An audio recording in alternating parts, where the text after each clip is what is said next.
আমি যে গান করতে পারি এবং আমার যে অ্যালবাম করা উচিত এই ধারণাটা আমাকে জুয়েল ভাই দিয়েছে এবং আজকে আমার যা কিছু আমি সবসময় এটা বলে এসেছি, এটা একদম আমার মাথার উপরে যে মানুষটা সেটা হচ্ছে এবং জুয়েল ভাইয়ের মাধ্যমে সঞ্জীবদের সাথে আমার পরিচয়। তো সব ক্ষেত্রে জুয়েল ভাই কিন্তু আমার একদম অস্তিত্বের সাথে মিশে আছে। কোনো মৃত্যুই কোনো চলে যাওয়াই আমরা মেনে নিতে পারি, সেটা যেভাবেই হোক না কেন। এবং এই চলে যাওয়াটাও আমি মেনে নিতে পারছি না। শাফিন ভাই চলে যাওয়া কোনোভাবে মেনে নিতে পারছি না। জলজ্যান্ত একটা মানুষ দেশের বাইরে গেলেন প্রোগ্রাম করার জন্য, ফিরলেন একটা ডেড বডি। তো এই জুয়েল ভাইয়ের মতো অসাধারণ কণ্ঠের একজন মানুষ, শাফিন ভাইয়ের মতো অসাধারণ একজন মিউজিশিয়ান, এই মানুষগুলো আসবে না কখনোই, এই গ্যাপ কখনোই ফিল আপ হবে না। আমার আজকে এখানে যে অবস্থান, আমার এই অবস্থানের পেছনে অন্যতম যে মানুষ সেটা হচ্ছে জুয়েল ভাইয়ের কারণে আমি গান গাওয়া শুরু করেছি। আমার প্রথম অ্যালবামের উদ্যোগ জুয়েল ভাই। আমার প্রথম অ্যালবাম আমি যে গান করতে পারি এবং আমার যে অ্যালবাম করা উচিত এই ধারণাটা আমাকে জুয়েল ভাই দিয়েছে এবং আজকে আমার যা কিছু আমি সবসময় এটা বলে এসেছি, এটা একদম আমার মাথার উপরে যে মানুষটা সেটা হচ্ছে এবং জুয়েল ভাইয়ের মাধ্যমে সঞ্জীবদের সাথে আমার পরিচয়। তো সব ক্ষেত্রে জুয়েল ভাই কিন্তু আমার একদম অস্তিত্বের সাথে মিশে আছে।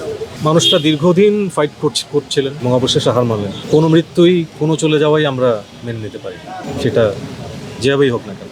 এবং এই চলে যাওয়াটাও আমি মেনে নিতে পারছি না।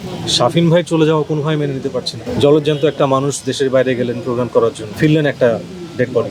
তো এই জুয়েল ভাইয়ের মতো অসাধারণ কণ্ঠের একজন মানুষ, শাফিন ভাইয়ের মতো অসাধারণ একজন মিউজিশিয়ান, এই মানুষগুলো আসবে না কখনোই, এই গ্যাপ কখনোই ফিল আপ হবে না। আমরা সবসময় তাদের চলে যাওয়াটাকে মিস করবো। তো একইভাবে এটা আমার মনে হয় আমার মতো অনেকের জীবনেই, সম্ভবত আপনাদের জীবনে পাশাপাশি একই দিনে এত বড় দুটো মানুষ যাদের আজকে একদিনে দাফন হচ্ছে, একজনেরটা হয়ে গেছে আর একজনের দাফন একটু পরে হবে।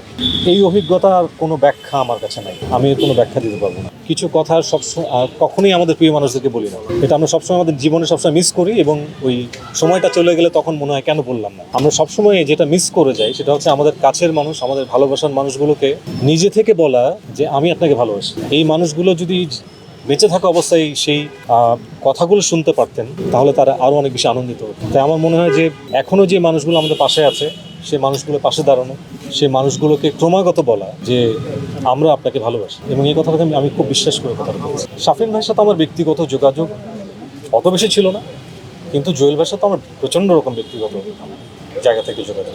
আমার বড় ভাই, আমার মেন্টর, আমার দুজন মেন্টর আমি বলি, একজন হচ্ছেন জুয়েল ভাই আর একজন হচ্ছেন সঞ্জীব ভাই।